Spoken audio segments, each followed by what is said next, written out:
Hello there, Seraphim17 once again. This is my Bayonetta 2 Infinite Climax difficulty video walkthrough.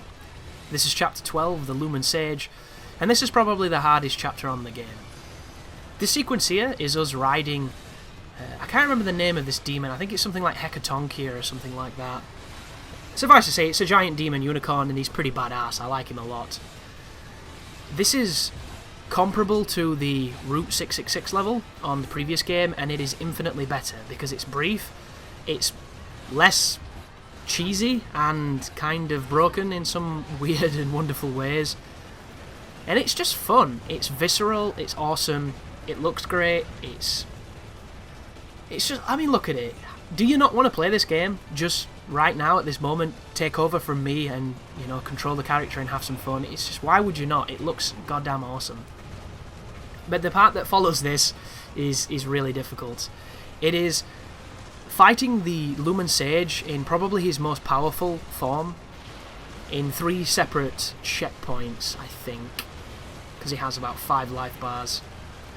And my issue with this fight, when I was recording, which made me fight him for a good hour before I got him down, was because his moveset has a much wider range, but it's a slower swing. So he has all the moves of his previous incarnations, and he also has this additional one, and he mixes between them. And just because that new one is massively lethal, massive range, and slower timing, he was catching me with it all the time. And adjusting to the 2 speeds is some of the hardest thing to do in these games. If everything is 1 speed, you can get used to it. When things have numerous speeds, it becomes sometimes about prediction, or on a really high level it probably becomes about insane reflex and insane reaction, which is a good thing because it means it's skill dependent, and I like that. But it's difficult, and I'm not going to blow smoke up your ass here, guys. There's no point. It's not going to help you fly. We've already proved that. Well, this sequence here, I was mashing evade on this part. I don't think any of that damages you. I think it's just to make it a little bit more climactic. But there's going to be a transition coming up, and then we're going to be fighting. And shit's about to get real. So here he is. Oh god, this is hard. This is really hard. He is tough. This is the move. This is the new one. Did you see it?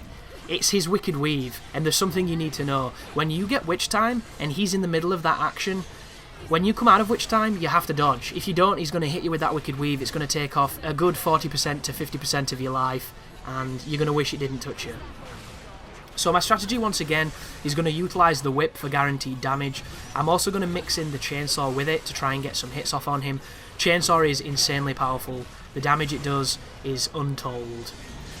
The cool thing about this fight, other than it looks amazing, it sounds amazing, it has a badass soundtrack, and it's pretty much like moments like this I don't think any action game can compare to, because it's fast, it's fluid, the frame rate is immense, and everything you are watching here it's all down to the player. If you're a great player who understands this boss, you will make this look like a dance. You will make it look like a dance so well that you'll have him dancing with you. However, if you're a bad player here, this is going to look like a massacre. It's going to be a murder. And I think that's the greatest thing about it. You know, you can get to this boss completely ignorant of how the game works, and he's going to show you very quickly that you have a very long way to go and a lot to learn. And this is not by any means perfect play, but I'm going to get him down, but I'm also going to get him down with no life, which is a dangerous position to be in. As I mentioned, this is probably the hardest part of the game, I think.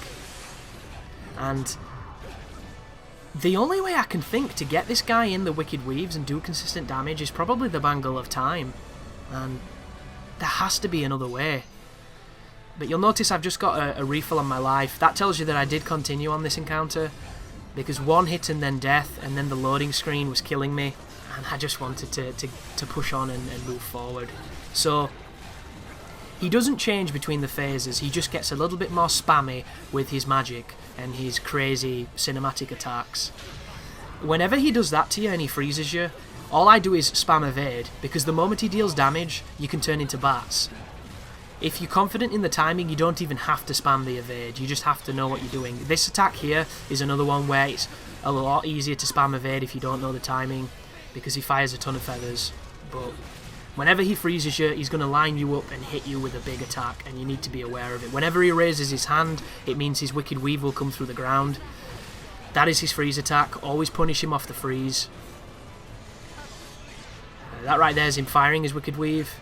Also, if you have the Moon of Mahakala, it can be really good on this particular fight, because as soon as you see him recover, if you tap forward, you can often get a parry against him. I had a particular run where I got, I think, 3 life bars down, undamaged, consistently parrying, and I wasn't even mashing it. It's just, after every time he recovered, he would dash away and attack me so quickly, I could get the parry consistently with the same timing, and I think a lot of the strategies you'll see develop against this dude are going to use that piece of equipment. However, the amount of witch time it gives you is negligible. You know, the reason this is so challenging is because you have no real good opportunities to hit him without him recovering, and even the witch time is so limited that you can't keep him in your moves, which is why you see me using the whip a lot. But just look at him. He's essentially a much more aggressive version of Boulder, which I suppose makes a lot of sense, doesn't it? I think Boulder's a more fair fight, because his moves make sense to me, and this guy's don't at this moment in time. I'm hoping I will eventually understand him as much as I understand him in the first game. And if you're wondering what the difference was, is on Bayonetta 1 you could only get witch time on certain hits, but the witch time you got was quite large, so if you parried it you got an even larger one, and it enabled you to land a full combo, and it was a case of chaining that combo, getting a good evade, getting witch time, and doing one combo. That technique will not work on the younger version of Father Boulder. He will kick your ass, because he's a baller. But thank you very much for watching.